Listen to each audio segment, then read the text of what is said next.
Hola, hola, good evening everyone. Buenas noches a todos in España, in Pilipinas, and all over the world. Tonight, I will share to you ang aking pagbili ng malunggay here in Spain, Madrid, Spain. It's very seldom that they sell malunggay. It's only available in the Philippines, but since that we are not living anymore in the Philippines and we are here in Spain, so we need to search for malunggay, and this malunggay is very seldom lang talaga siya, guys. So hindi siya laging may tinda. So ngayon, dahil naisipan ko nga na mag-ano ng malunggay, para din siya, ang malunggay kasi marami siyang sustansya.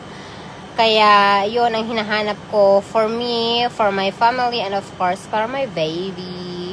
Ngayon, i-compare ko yung price dito sa Spain and compare to the Philippines.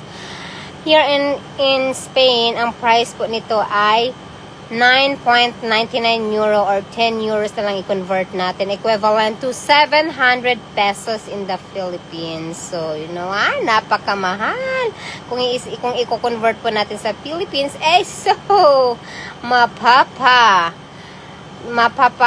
hahay ka talaga sa mahal. But since, wala naman tayong choice, dahil wala naman tayong bakuran dito sa Spain, tayo nakatira sa sentro, kaya ito ngayon ang aking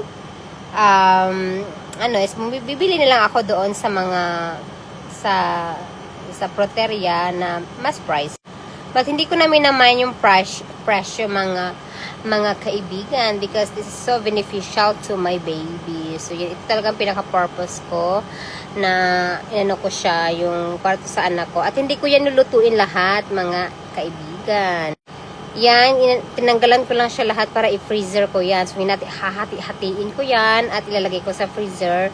Kasi every time na magluluto ako ng pure, ilalagyan ko ang anak ko ng ganyan. So, napaka-beneficial sa health ng bata. Kaya, yun ang, kung nakikita niyo po dyan, sobrang, hindi halata na hindi ako busy. Pero yung anak ko dyan is grabe na yung pagkakalat niya ng mga kaldero. Pagkakalat niya sa bahay, ito na nga, napakulo na ako doon. At yan ang mga sobra niya. At ilalagay ko na sa freezer. Yan. So, napakatipid. Napaghahati-hati ko yan. So, bueno, shinare ko lang ang price dito. Sa Pilipinas, libre lang yan sa bakuran. Pero dito sa Spain, bibilhin mo. Walang hindi binibili dito. So, kung sinasabi nila malaki ang sahod dito sa ibang bansa, yes, malaki ang sahod. But the cost of living, dun ka naman talaga titirahin. Sa bahay pa lang sobrang mahal na, plus yung mga bilihin. Hindi na natin i-convert sa Philippines kasi papapaaray talaga tayo pag i-convert sa Philippines yung prices dito.